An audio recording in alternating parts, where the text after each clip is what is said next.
घटना बहुत ही शर्मनाक घटना है। आज मैं खुद आंदोलन स्थल पर गया था, लोगों से मिला, बातचीत भी किया मैंने और बहुत लगभग 5 घंटा मैं वहाँ पर रहा। जिस तरह की ये घटना घटित हुई है ये बहुत ही कलंकित करने का एक घटना है। हम इसकी घोर निंदा करते हैं। हालांकि जिस तरीके से मठों और ऐसे जगहों पर जहाँ संतों का डेरा हो वहाँ इस तरह के लोग भी रह रहे हैं। आप इन्हें संत मानते हैं? इस प्रकार के लोग हैं? नहीं, मैं चूँकि मैं अगर न भी मानूँ तब भी तो कॉमन लोग तो कहेंगे कि ये तो कहना कि मंदिर है, मठ है, बहुत अच्छे लोग हैं। लेकिन वहाँ जो है का नाम है कि मैं मठों के कहना कि छत्र छाए में बहुत गुंडे मवाली टाइप के लोग रह रहे हैं और उन लोगों ने उस लड़की को बलात्कार का शिकार बनाया। जैसा कि वहाँ के एक भी आदमी से मैंने पूछा तो सभी लोगों ने कहा कि उसके साथ बलात्कार हुई है और उसको शायद मेडिकल ने भी, उनके बताने के हिसाब से मेडिकल ने भी अपने रिपोर्ट में दे भी दिया है कि पोस्टमार्टम में। अब ये बड़ी पोस्टमार्टम तो हो ही नहीं पाया, जला दी थी। नहीं, वो पोस्टमार्टम तो एकदम बिल्कुल हड्डी का हो जाता है, उससे मतलब नहीं है। वहाँ ज़बरदस्ती लोग जला रहे थे, बॉडी बच गई थी ना। हाँ, थोड़ी सी बॉडी जो जनता ने पानी छिड़क करके बचा लिया था वो जो है उसको बिसरा कहते हैं, उसको जो है मेडिकल में भेजा गया और मेडिकल रिपोर्ट में वहाँ पर उन लोग बता रहे थे कि बलात्कार भी आया है। इससे साबित होता है कि बलात्कार आया और प्रशासन इतनी लचर है कि प्रशासन सब कुछ जान रही है, वहाँ की पुलिस सब जान रही है, कमिश्नर को भी इस बात की जानकारी है। कातिलों को बचा के ले जा रहे हैं वहाँ का जो पुलिस, स्थानीय पुलिस प्रशासन है, लोगों ने बताया कि कातिलों को बचाना ये लोकतंत्र की कितनी बड़ी एक, कोई जनरल व्यक्ति अगर लोकतंत्र को एक्सप्लॉइटेशन करता है वो अलग बात है, लेकिन प्रशासन खुद ही लोकतंत्र का कहना है कि हत्या कर रही है। उस हत्यारों को पुलिस खुद पकड़ के ले गई है। लेकिन सर एक बात समझ में नहीं आई, अगर इस देश में निर्भया के साथ ऐसी घटना होती है पूरा देश मोमबत्ती लेकर निकल जाता है, तमाम मीडिया चैनल लग जाते हैं, ठीक है ना, लेकिन जब एक दलित बेटी के साथ ऐसी घटना होती है कोई सामने नहीं आता। देखिए, मेरे लिए तो देश के किसी भी बेटी के साथ हो, मेरे लिए तो एक बेटी और दूसरी बेटी बराबर है। लेकिन समाज में जो जिस तरह की मानसिकता है, ऊंच नीच की भावनाएं हैं, उस तरीके से अभी काम मैंने देख रहा हूँ। मीडिया भी कहीं न कहीं चुप रहती है। वहाँ के लोगों ने बताया कि मीडिया अभी आ जाई है। जब मुख्यमंत्री केजरीवाल जब गए हैं तो वहाँ मीडिया जो है आई है। लोगों का सरेआम कहना था कि मीडिया भी इस घटना को छिपा रही थी, चाहे जिस किसी भी डर से। तो ये बात सही है कि कमज़ोरों की आवाज़ मीडिया भी नहीं उठा पाती है। दलित समाज के अंदर बहुत कमज़ोर हैं, लाचार हैं। और मैं तो सुन करके हृदय विदारक घटना है। वो गरीबी के कारण वो लड़की, लोगों ने बताया कि मांग करके लोग खाते थे। उसके पिताजी बहुत गरीब थे। मेरे आँख से भी आंसू आने लगते थे जब उसके 11 साल की ज़िंदगी का जब लोगों ने हवाला दिया। तो ये तो सब सरकार की लचर व्यवस्था है कि अपने हमारे देश के नागरिक, हमारे देश के बच्चे भीख मांगते हैं। लोग जो है सड़कों पर कागज़ उठा करके और बीन के खाते हैं, गंदी गंदी चीज़ों से बीन के खाते हैं। तो ये तो हमारे सरकार की शर्म की बात है। हैदराबाद में डॉक्टर लेडी का रेप कर उसको जलाकर मार दिया। वहाँ पर पुलिस इतने एक्शन में आई कि कोर्ट जाने से पहले आरोपियों का एनकाउंटर करके मार दिया जाता, और यहाँ FIR दर्ज तक नहीं होती जब तक उस पर दबाव नहीं बनाया। ये तो सरकार छिपा रही है ना, क्योंकि सरकार तो घटनाओं को ये कह रही है कि हमारे उत्तर प्रदेश से लेकर दिल्ली में कहीं भी इस तरह घटना नहीं है, क्योंकि FIR दर्ज भी नहीं करना चाहते हैं। सर आप दलित समाज से आते हैं, क्या दलित समाज की बेटियां सुरक्षित हैं आज के टाइम में? हाँ, एक बात है, मैं इस बात से सहमत हूँ कि दलित समाज की बेटी तो कमज़ोर दलित समाज है, इसलिए और नहीं वो क्या नाम है कि सुरक्षित है।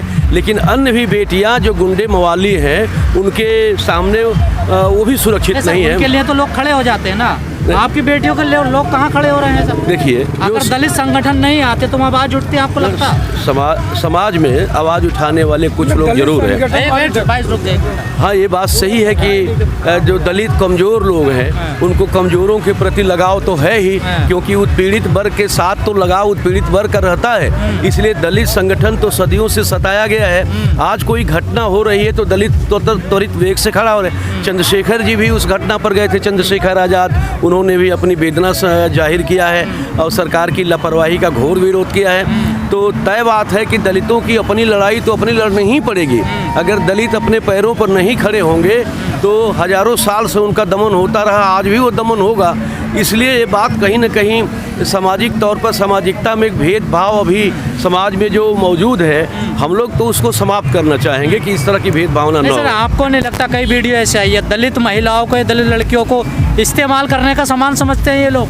देखिए, दलित महिलाओं को इस्तेमाल तो हमारे जो पुराने जो धर्म के जो परंपराएं हैं उसमें लिखा हुआ है कि जो है दासी प्रथा और ये जो शूद्र जो लोग हैं वो ऊंची जाति के उसमें उपयोग के लिए हैं, सुख के लिए हैं। लेकिन वो चीज़ें बाबा साहब ने संविधान में बदल दिया है। बाबा साहब ने हिंदू मुस्लिम की एकता लेते हुए भी समाज के हर वर्ण को, हर लोगों को एक आज़ादी देने की कोशिश किया है।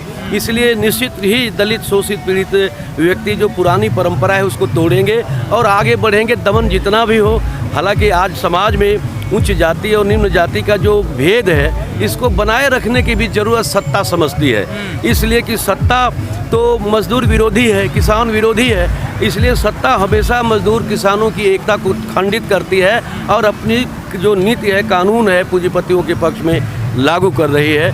इसलिए अब ये बात ज़माना दूर हो गया कि जो दासी प्रथा और इस तरह के, अभी हालांकि बहुत जगहों पर अभी पुरानी व्यवस्था चल रही है। मैं इसका घोर निंदा करता हूं कि आज के इस संवैधानिक युग में अगर दासी प्रथा के रूप में अगर यहाँ पर उत्पीड़न हो रहा है और दासियों का भी प्रथा चल रही है तो भारत के लिए शर्मनाक बात है, ये निंदनीय बात है। ज्योतिबा फुले से लेकर सावित्रीबाई फुले ने इन सभी लोगों ने दलित शोषितों के लिए शिक्षित करने का काम किया था। यहाँ तक कि सावित्रीबाई फुले और ज्योतिबा फुले तो उन्होंने कहा कि अगर सम्मान से जीना है देश में तो शिक्षा जरूरी है। आज हमारे देश के लोग शिक्षा ले रहे हैं, इसीलिए उठ खड़े भी हो रहे हैं। अगर दलितों की आवाज़ कोई नहीं उठा रहा है, चाहे कोई मीडिया नहीं उठा रही है, तो दलित खुद ही अपनी आवाज़ को उठाने के लिए वो खड़े हो रहे हैं और खड़े होने का नतीजा है कि उनकी आवाज़ पूरे देश में जा रही है और अब उनको दबाया नहीं जा सकता किसी कीमत में। इसलिए कि देश के अंदर अगर देखा जाए हिस्ट्री में, उधम सिंह भी दलित परिवार के थे।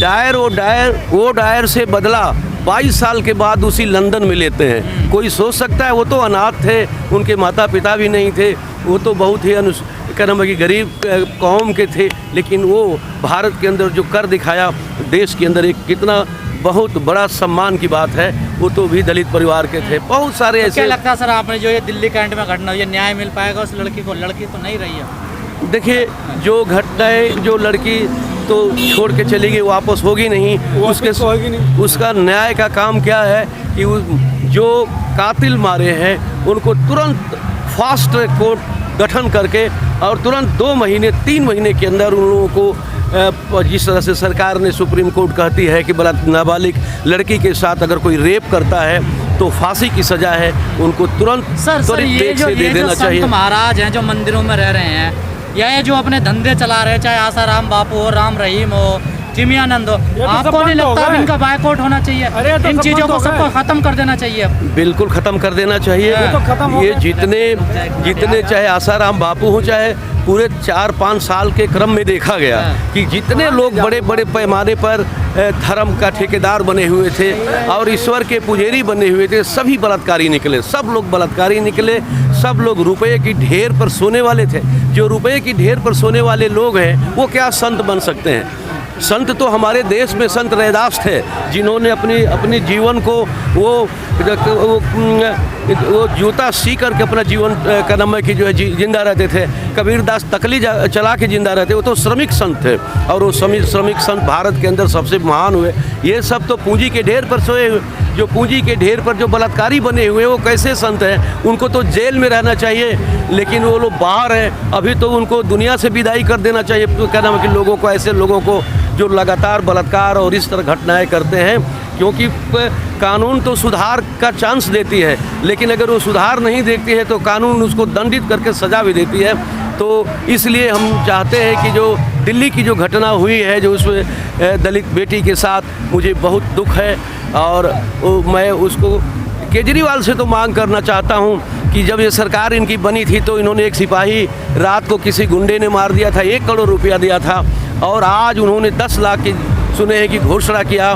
मैं केजरीवाल मुख्यमंत्री से मांग करता हूं कि कम से कम उसके परिवार को एक कदम है कि 1 करोड़ रुपया की राशि दें, ताकि वो जो है उसका परिवार जो सदियों से उनके बच्चे भीख मांग कर जिंदा रहते थे, वो अब से भी उनका परिवार जो उसकी बहनें हैं वो ठीक से उसकी पढ़ाई की जिम्मेदारी तो दिल्ली सरकार ले, और कम से कम उसकी जो क्षतिपूर्ति हुई है उसको क्षति के रूप में आदरणीय मुख्यमंत्री केजरीवाल को 1 करोड़ रुपया देना चाहिए। हम केंद्र गवर्नमेंट से भी कहेंगे कि कम से कम उसकी बेटियों को पढ़ाई लिखाई का काम सरकार दे, उसके जीने की व्यवस्था करे, उसके माता पिता की व्यवस्था करे, वरना ये देश माफ़ नहीं करेगा।